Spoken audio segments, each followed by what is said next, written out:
เสร็จอีกแล้วพี่น้องเสร็จอีกแล้วปะข้อมันยังคือว่าเพิ่มแห้งเท่าเมื่อกี้นี่โอ้ลูดโอ้บุรุษเด็ดเรียบร้อยอยากกินข้าวต้องเฮ็ดนาอยากกินปลาต้องว่านแห่ใส่เบ็ดอยู่น้ำเนาะเพิ่นว่าคำสุภาษิตเพิ่นได้สอนไว้เนาะถ้าเฮาอยากกินปลาเฮาก็ต้องใส่เบ็ดใส่มองหาปูหาปลาเนาะถ้าอยากกินข้าวก็ต้องเฮ็ดนามันสื่อสารถึงความขยันของคนเนาะบ่แม่นสินอนอยู่ละละนี่บ่ได้อยู่ได้กินหยังเนาะหาเงินก็ต้องได้ใช้ง่ายแฮงใช้มันสมองบ่มีหยังเนาะที่ว่าจะได้มาง่ายๆทุกสิ่งทุกอย่างต้องใช้เวลาและต้องใช้ความภาคเพียรพยายามนะถึงจะประสบผลสำเร็จ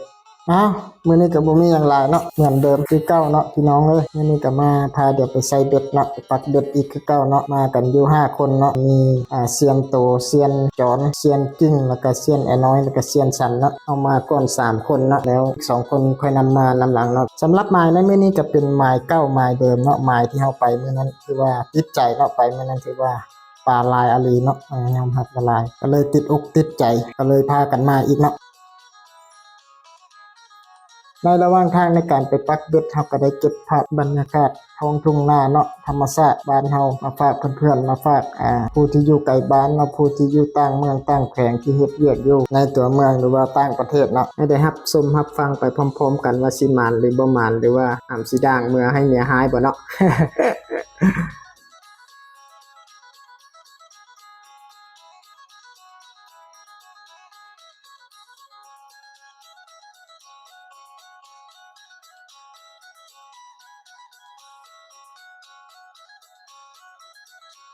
ในระหว่างการเดินทางเฮาก็ได้พบกับสายล่าเนาะ สายล่าทั้งหลายโอ้ประมาณอยู่เนาะผู้ใดก็ได้นะพอได้อยู่ได้กินคือค่อยได้เว้าผ่านมาแล้วเนาะปลาลายอลีแถวเขตนี่ได้ป่ะโอ้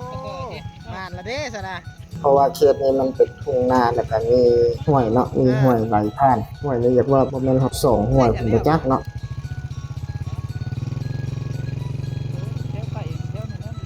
สำหรับเส้นทางนี้เป็นเส้นทางตัดไม้เนาะเพิ่นเฮ็ดไม้ตัดเข้าไปใส่สวนยางเนาะ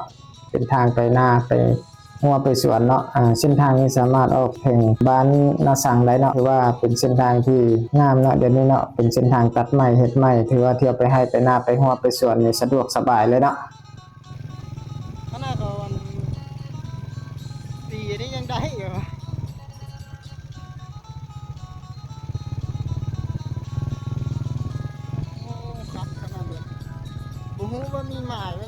สำหรับผู้พาที่เฮาแนมไปเห็นในรูปภาพนี้เป็นฐานเรียงเนาะตั้งอยู่ระหว่างกลางของแขวงบุรีคำไซและแขวงคำม่วนเนาะเป็นผู้พาที่สูงตะง่าเนาะและแนมเห็นได้ไกลหลายกิโลเมตรชิบดัดบ่ขี่รถไกลมาส่วนหลายก็มีแต่ลูกค้าเนาะลูกค้าที่มาตัดผมนำอยู่หานเนาะถือว่าฮู้จักเกือบหมดทุกคนเนาะก็เอิ้นถามแต่เนาะทักทายเดี๋ยวตามภาษาคนจักกันเนาะ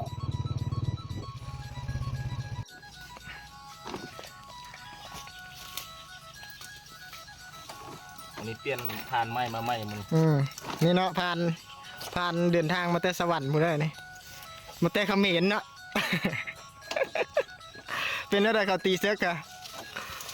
บ่ได้ไปบ้าน้องเขาอ่ะ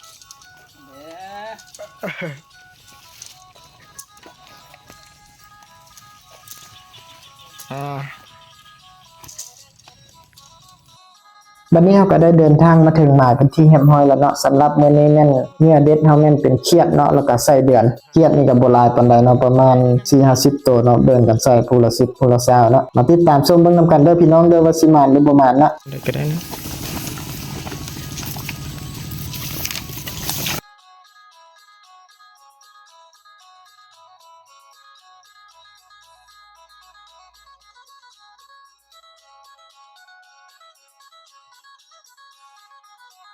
อันนี้จะเป็นวิธีตามเชือกเนาะแม่นเอาเบ็ดเกาะใส่ศพมันเพื่อบ่ให้เชือกนี้ตายไวเนาะเพื่อให้เชือกนี้บินดีแล้วก็สามารถล่อปลาคอได้ดีเนาะเว้าหลายละเป็นอะไรก็ติดตามชมเบิ่งนำกันเด้อพี่น้องเด้อว่าสิมานหรือว่าหันบ้างเนาะมื้อนี้เนาะเอาใส่แล้วเรียบร้อยเสียนจอนเพิ่นใส่บ่ทันแล้วซับเรียบร้อยแล้วตัวนึงละเดี๋ยวสิยามกลับก่อนคือว่าได้ยินเสียงตุ้มตามอยู่นะเรียบร้อยแล้ว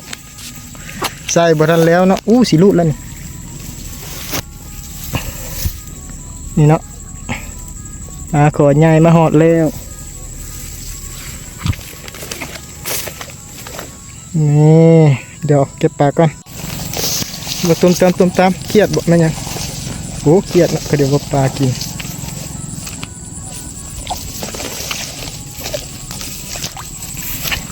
นั่นเสร็จอีกแล้วยามขากัดเนาะเสียแต่เครียดเบิดเด้อนี่เด้อเดี๋ยวเก็บปลาก่อนเสร็จอีกแล้วพี่น้องเสร็จอีกแล้วปะข้อเครียดกระเบิดบาดนี่เดี๋ยวเก็บแต้มกัน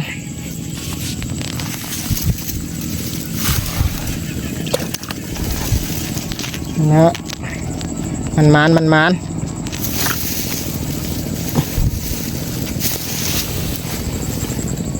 นี่จัดไปเดี๋ยวเก็บปลากันเดี๋ยวมันรูดมันยังคือว่าเพิ่มแห้งเท่าเมื่อกี้นี่รูดบุรูดเด็ดเรียบร้อยแล้วมันขนาดไหนนี่โว้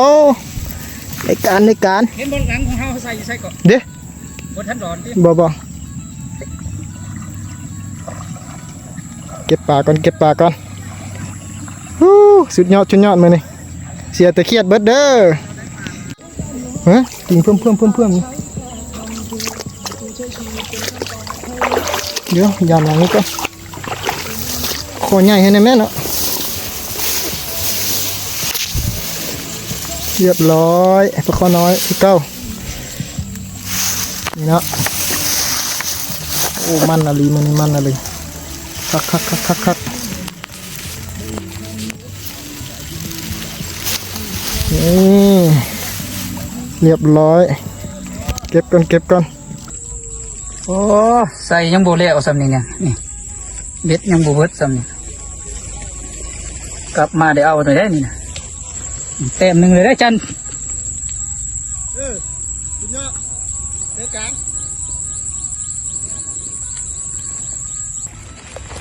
เต็มที่สองเนาะ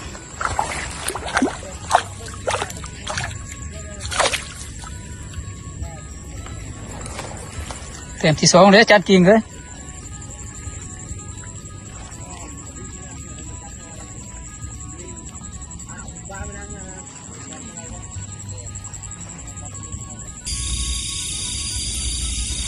ยามไปมา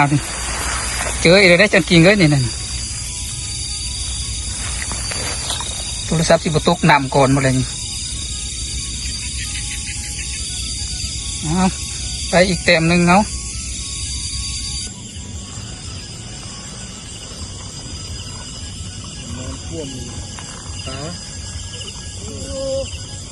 ตายอย่างนี้เนาะนี่เนาะ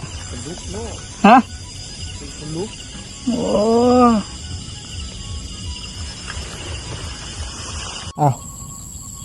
ผักเบรกเนาะ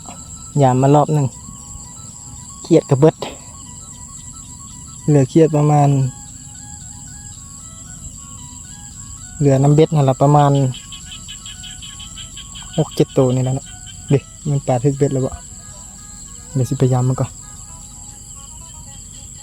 เหลือเครียดประมาณ6-7 ตัวนี่ติดอยู่น้ำเบ็ดนะยามหอบหนึ่งละนี่ละผลงานแล้วปลาทึกแล้วแมนอลีอย่าลุดเด้อ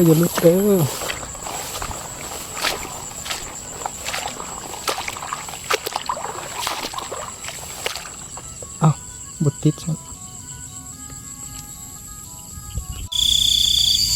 เรียบร้อยแล้วปลาเค็งง่ายเก็บแต้มกัน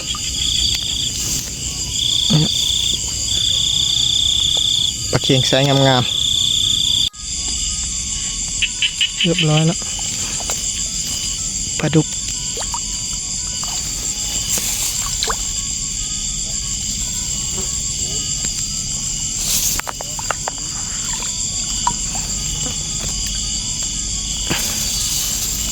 ลาดุกใส่งามๆกูเลยเนาะเรียบร้อยปลาดุกใส่งามๆหมดเงี้ยละกูเลยบัดนี้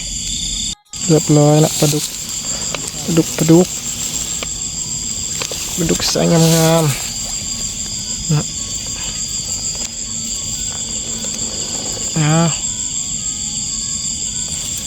เบ็ดกระสีเบิดละเปิดแฟตบ่ได้ละเนี่ยตัวใหญ่ตุกอย่าลุดได้นั่นอย่าลุด